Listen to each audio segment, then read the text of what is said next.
Nothing, you're just going to have to wait. I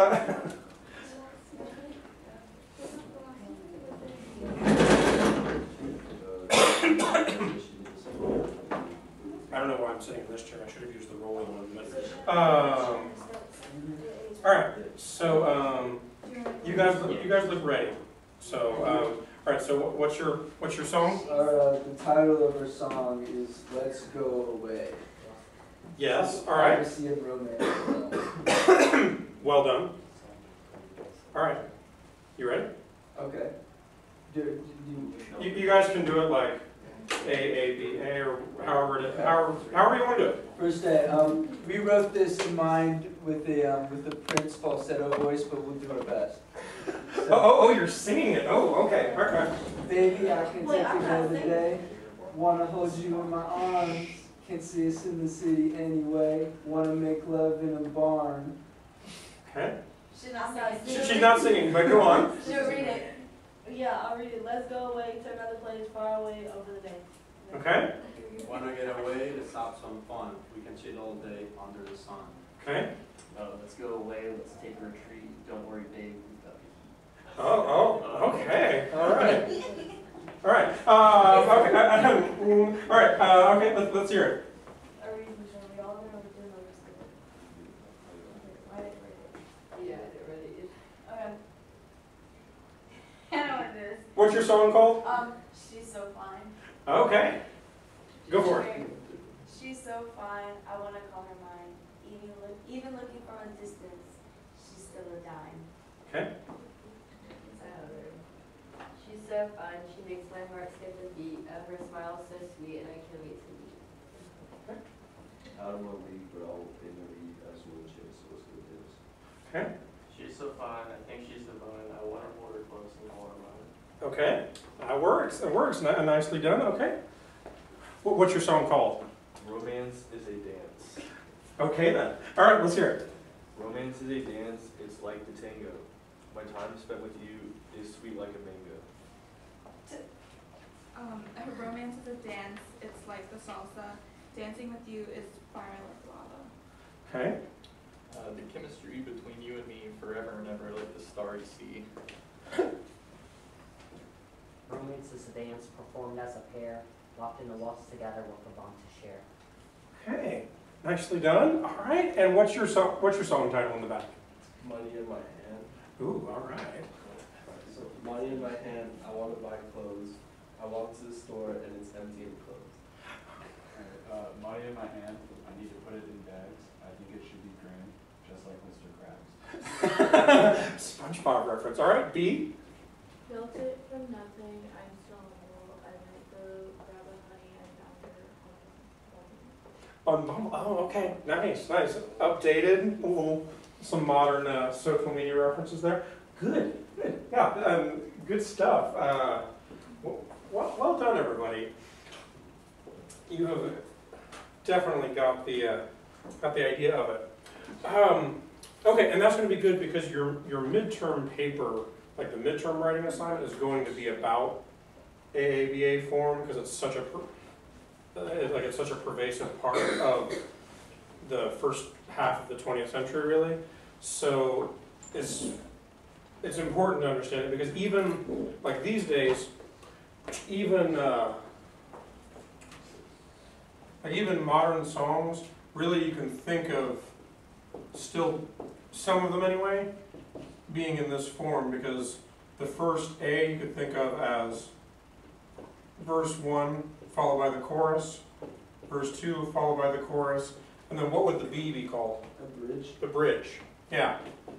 Now not every song has a bridge, and so and then there's some. Now this gets kind of funky because it's not exact. Sometimes there isn't a third verse. There's just a last chorus or maybe half of a verse, that kind of thing. Or maybe there's like a solo over the verse and then they go into the chorus. That happens too. And then in songs where there wasn't a bridge, where there was just A's, what would be a name for that? Not AABA, but starts with an S. Strophic. Very good. Yes. And so a lot of songs these days are essentially in strophic form. Without that bridge. Okay. So let's talk about a couple of these performers. And we've talked about the form, we've talked about the way the songs are written, we've talked about the writers. Let's talk about who's performing them. Okay, so Al Jolson, we talked about before, first vaudeville sort of blackface star performer. And then... That's not a good thing to have in your bio tag.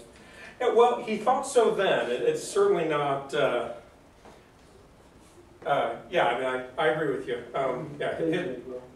History, you know... Doesn't remember him like that. Yeah. And then, of course, there's Bing Crosby, who we talked about as a crooner.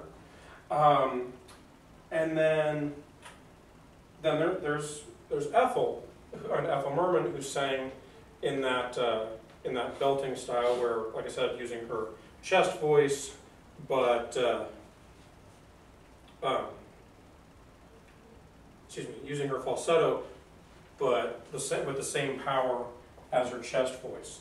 And the last thing to mention here is Tin Pan Alley and Broadway, because like I said, there's quite a close relation between the two.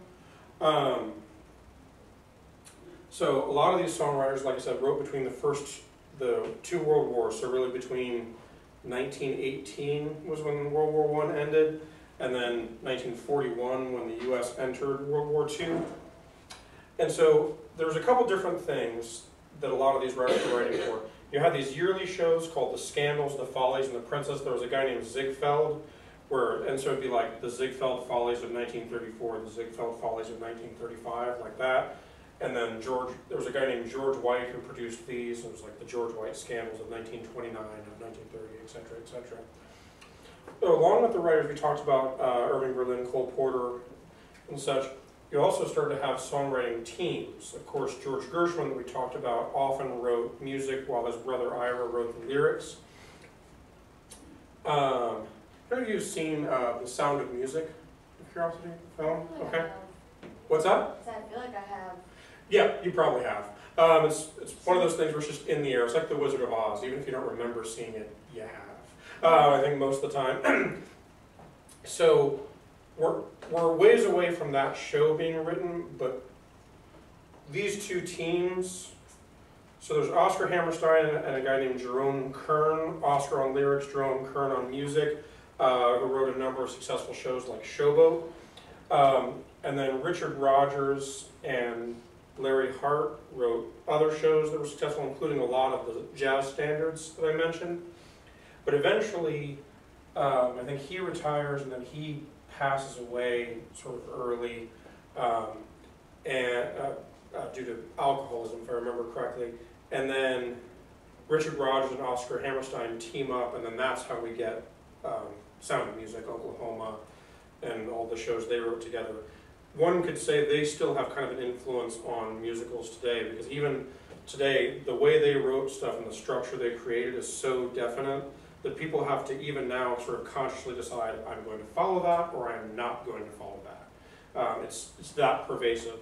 Like, Hamilton is a good example. If you look at Hamilton and really strip away that it's influenced by hip hop, as far as what songs happen when, it's the same template. It really is. It's that pervasive. Okay. So there's chapter 4. Oh, let me do one more thing before we leave chapter 4.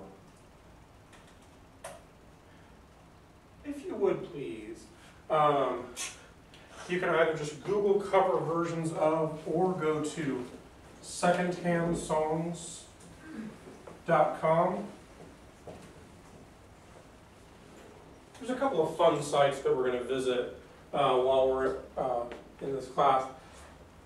And I want you to pick one of the songs that we've talked about. Could be Blue Skies, could be Send in the Clowns, could be Another Open and Another Show, I Got Rhythm, and look up and find me 3 cover versions of it.